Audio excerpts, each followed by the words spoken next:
Hey squad, welcome back. Now today I'm going to show you how you can use this really simple plugin by Waves to simply and quickly create some awesome masters of your music. Now although I'm demonstrating this process in Logic Pro, I'm not using any Logic stock plugins. So everything I show you here can be applied in whatever DAW you're working in, whether it be Cubase, FL Studio, Pro Tools, Studio One, whatever. The focus really is how we can use this particular plugin to create fantastic masters, all using a single plugin. As always, if I'm bringing you value, remember to like the video, subscribe to the channel, and leave me a comment. It's always great hearing from you. Okay, let's dive in. Okay, so first things first, here's the project where I created and mixed the track. And if you notice here on the master stereo out, this is the amount of headroom I'm achieving across the song. Now, before I get mastering, I'm going to export this as a PCM AIFF file. I'm old school and I generally set the resolution to 24-bit and the sample rate to 48 kilohertz. Now this bit is really important. Make sure you do not set this to normalize. Normalize must be off when you're exporting your file. Otherwise you will lose all of your headroom and you definitely won't get the full benefit of your mastering no matter what platform you're working on. And once I've done that, I'll hit OK and then I'll have a stereo bounce of my mixed song, which I can now pull into a brand new Logic project, as you can see right here. Okay, so we're going to be using this device as our mastering tool. However, there are a couple more things that I've got on the master bus, which I'll show you real quick. Firstly, I've got the Waves Aphex Vintage Exciter. Now, I do not complete a mix without this plugin in my chain. It's just one of those things that I absolutely love. I've touched on it before in previous videos, but it just adds that fairy dust to my masters, which I just can't go without. And the other thing I've got going on is the Waves WLM meter, just to keep a check on my levels, because as you can see, the IM pusher doesn't have much in the way of level monitoring. Of course, you can monitor the master stereo out, but when you're mastering, you do want to have something a bit more accurate. And I generally like to use this one when I'm mastering with Waves plugins. Now, the first thing I generally do when I've exported a mix, especially a song that's quite dynamic, where there are sections that are quieter as well as sections that are more intense, I'll loop around the section that has the most intensity and focus on that area, because that's where most of the gain reduction is going to take place when it comes to mastering. Now, the other thing that you've got to bear in mind, and it's really important to understand, is the flow of your signal. Imagine your signals flowing in from the top of your channel strip through all of the plugins that you've got inserted, working from the top down. So I've got my Aphex Vintage Exciter to add some color to the track before it hits the final stage, which is the IM pusher. So let's do a full reset of the IM pusher and let's have a quick listen to this section with just the Aphex Vintage Exciter switched in.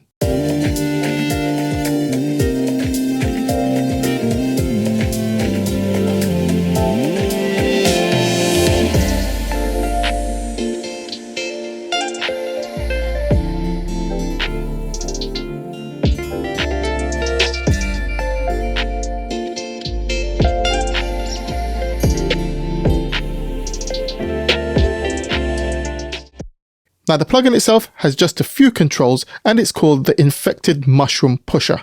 I know it's a weird name, but that's what it is, the IM pusher. I like to break this thing down into sections.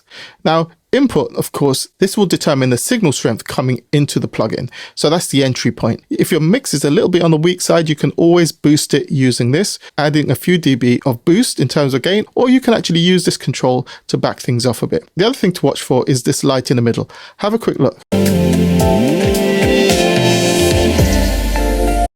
You want to make sure this is lighting up as yellow in the main, and that will indicate that you're getting good signal strength coming into the unit. So now I want to give you a quick breakdown on how I envision all of these knobs. Of course, high will be dealing with enhancing the high frequency content in the music.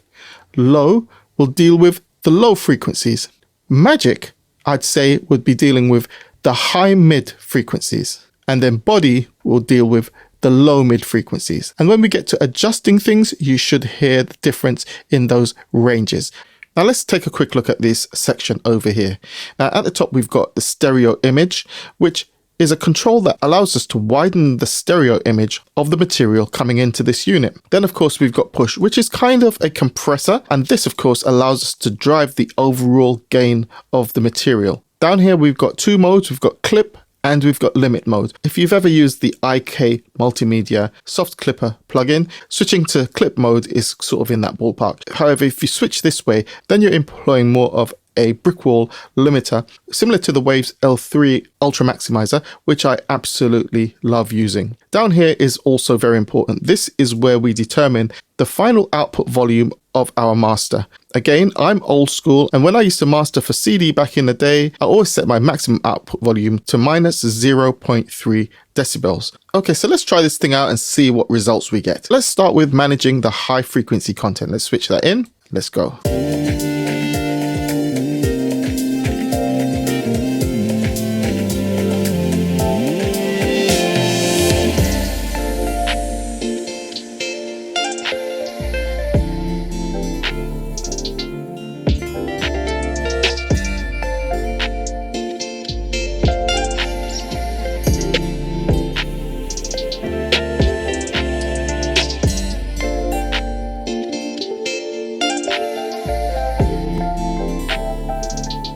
Oh yeah, definitely hearing that.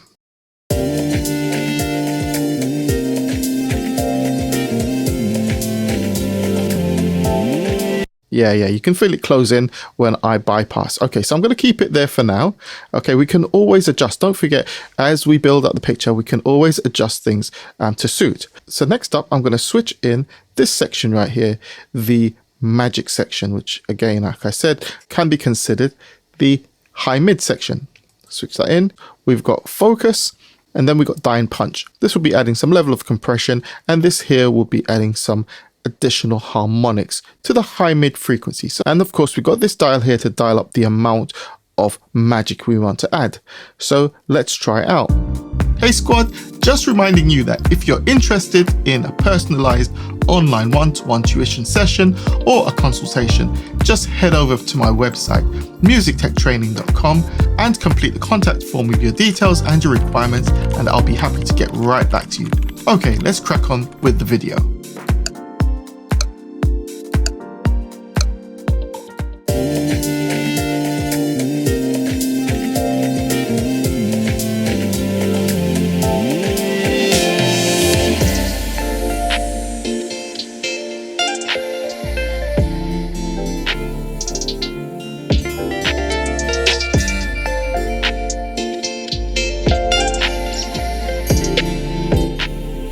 Ooh, wow.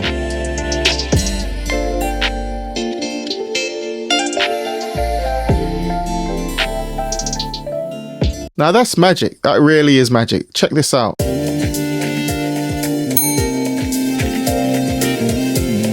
you feel that how that opened up? And we haven't even employed the stereo imaging yet. We're going to add in some body, and then we're going to mess with the stereo imaging before we mess with the low end and these bits over here. So let's add some body to this.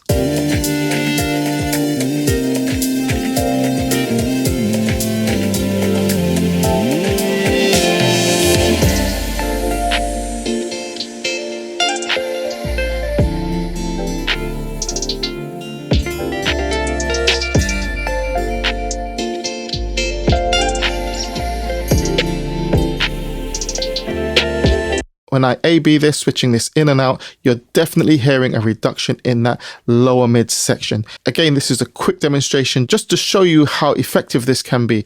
You're going to take more time over it, but even though I'm flying through this, I'm sure you can hear the difference this thing is making. Now let's mess with the stereo image.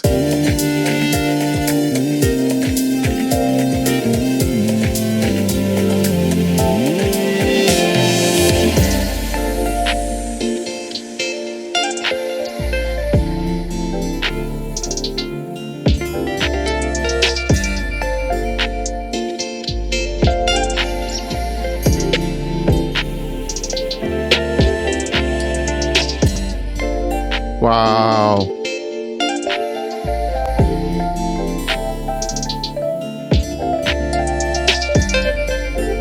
Oh, that's so nice. This really is working for me. Okay, cool. Let's come down here to the low frequency section and let's switch that in. Now you can see we've got D1 right here.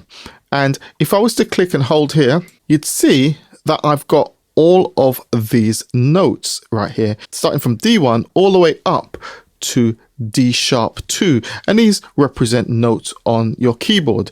And what's great about this is if you know what key your song is actually in, we can set this low frequency dial to the actual key and then work on that particular area. But it just so happens that this particular song is in the scale of D, and I'm going to leave it as D1 for now and apply some of this dial just to show you what's possible.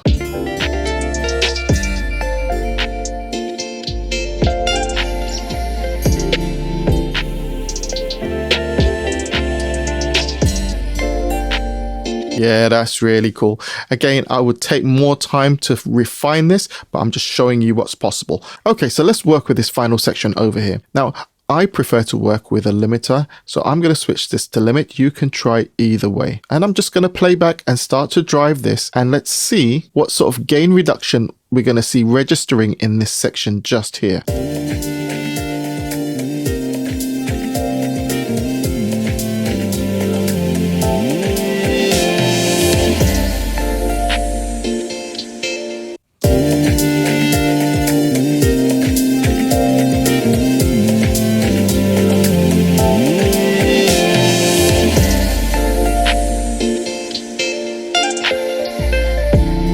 Also, we're keeping an eye on the stereo out over here, but at this stage, I'm going to bring in the WLM meter. So I'm going to set this to minus 0.3 dB. So now at this stage, I'm going to run the track from the very top, and I'm going to bring the IM pusher in and out so you can actually hear the difference it's making to the overall master. Don't forget, this is quick and dirty, and you'll be taking a lot more time, but this is what can be achieved.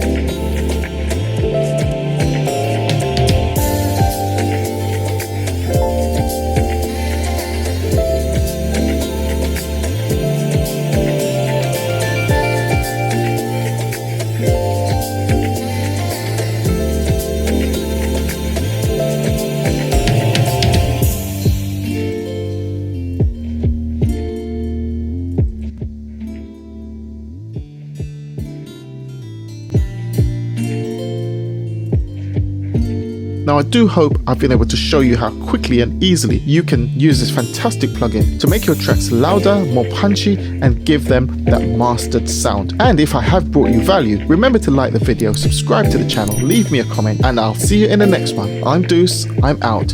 Peace.